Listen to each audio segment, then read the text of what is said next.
Hello student, today I am going to start next topic, that is conductance of electrolyte solutions. This is a fresh topic from your electrochemistry chapter class 12. इसको समझने से पहले हम लोग देखेंगे यहाँ पे इलेक्ट्रोलाइट सोल्यूशन। इलेक्ट्रोलाइट सोल्यूशन क्या होते हैं? जैसे आपके पास वाटर है, वाटर में जब NaCl डिज़ोल्व होता है तो क्या होते हैं, NaCl के आयंस में ब्रेक हो जाते हैं, Na+ एंड Cl-, तो वो कैसा कहलाता है? वो कहलाता है इलेक्ट्रोलाइट्स। जो सोल्यूशन होगा जिसमें आयंस प्रेजेंट होते हैं उसको बोलते हैं इलेक्ट्रोलाइट सोल्यूशन। इसमें सबसे पहले हम लोग देखेंगे रेजिस्टेंस को। Resistance that oppose the current flow, मतलब जब करंट फ्लो को जो अपोज करते हैं उसको बोलते हैं रेजिस्टेंस। आपने ओम्स लॉ के बारे में पढ़ा होगा। उसमें क्या है, V is to IR। V is the potential difference and I is the current and R is the resistance. And the resistance का यूनिट क्या होगा? ओम या फिर साइमन, कैपिटल या फिर इसको कैपिटल ऐसे डिनोट करते हैं। जो ओम्स नेम है वो एक साइंटिस्ट नेम था, उनके नेम पे ये ओम इसको ऐसे बनाते हैं, ओम रखा गया है।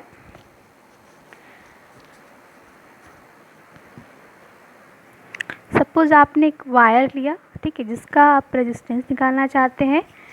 उसका तो रेजिस्टेंस क्या होता है? Resistance directly proportional to length, यानी कि जब उसकी लेंथ बढ़ाएंगे तो रेजिस्टेंस क्या होगा? उसका बढ़ेगा।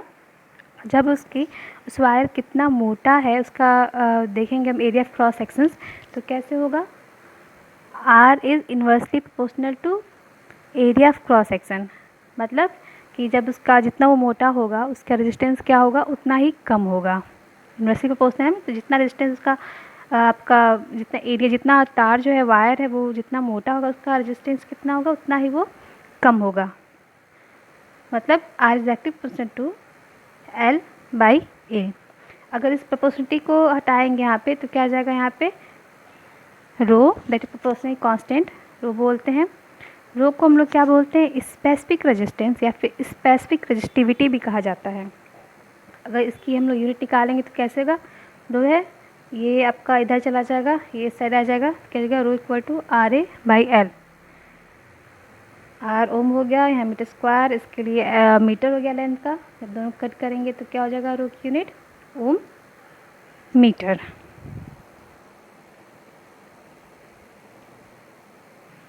अगर हम रो को डिफाइन करेंगे एंड रेजिस्टिविटी को डिफाइन करेंगे तो कैसे डिफाइन करते हैं?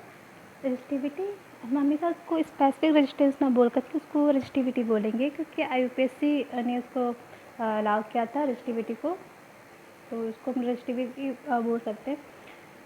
तो क्या होता है? Resistivity of a substance is equal to the resistance when its length is 1 metre and area of cross section is 1 metre square.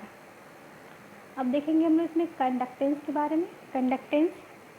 Conductance is the inverse of, क्या हो जाएगा हमारा? रेजिस्टेंस।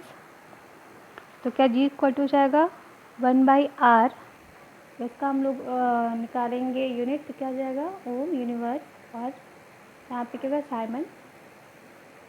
G इक्वल टू होता है, अब इसकी value put कर देंगे 1/रो इंटू A/L। जब इसको हम लोग हटाएंगे यहाँ पे तो यहाँ पे आ जाएगा आपका कांस्टेंट, जिसको बोलते हैं हम लोग कप्पा। ये आपका K जैसे दिखता है, इसको हम लोग बोलेंगे कप्पा। और इसका जैसे हम लोग रो बोले थे स्पेसिफिक रेजिस्टिविटी या स्पेसिफिक रेजिस्टेंस या फिर रेजिस्टिविटी को हम लोग रो बोल रहे थे, यहाँ पे कप्पा को हम लोग क्या बोलेंगे? स्पेसिफिक कंडक्टेंस और कंडक्टिविटी। IUPAC के अकॉर्डिंग हम लोग कंडक्टिविटी के साथ चलेंगे, कंडक्टिविटी बोलेंगे इसको। अगर इसका हमें यूनिट निकालना होगा तो क्या होगा? Kappa equal to G into L/A। L is a metre, A is metre square, जब यहाँ कैंसिल हो जाएगा तो आपका होगा ओम यूनिवर्स मीटर इनवर्स, या फिर बोल सकते हैं साइमन मीटर यूनिवर्स। ये हो गया हमारा कंडक्टेंस, ये हो गया रेजिस्टेंस के बारे में। इसमें एक और टॉपिक आता है आपका सुपर कंडक्टर। सुपर कंडक्टर क्या होते हैं? जब रेजिस्टेंस आपके 0 हो और कंडक्टेंस आपके इनफाइनाइट हो ऑलमोस्ट, यानी कि सुपर कंडक्टर क्या होंगे? सुपर कंडक्टर जिसमें रेजिस्टेंस क्या होंगे? आपके 0 होंगे और कंडक्टेंस क्या होगा? इनफाइनाइट होता है, उसको बोलते हैं सुपर कंडक्टर। मतलब कोई भी चीज़ हो जो 100% कैसा हो? कंडक्टर हो।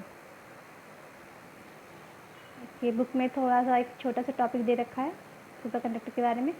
तो कंडक्टर तो क्या जो 100% जो कंडक्टर तो उसको बोलते हैं सुपर कंडक्टर।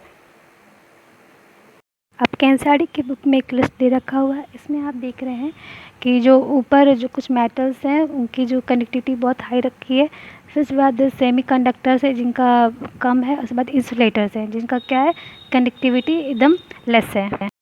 अब इस साइड देखते हैं, यहाँ दिया है एक्वा सॉल्यूशन में प्योर वाटर की जो कनेक्टिविटी है बहुत कम है, इसलिए प्योर वाटर में इलेक्ट्रिसिटी पास नहीं होती है।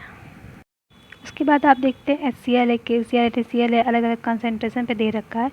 तो ये एक तरह से इलेक्ट्रोलाइट है, इनकी कंडक्टिविटी जो प्योर वाटर है उससे ज़्यादा है, इसलिए इलेक्ट्रोलाइट को वाटर पे डिसॉल्व करने के बाद उसमें हम लोग करंट पास करते हैं तो उसमें करंट पास हो जाता है। या NaCl है, NaCl को डिसॉल्व करते हैं वाटर में, फिर करंट पास करते हैं, तब हमारा प्योर वाटर में करंट पास होता है जब इलेक्ट्रोलाइट इसमें प्रेजेंट होता है।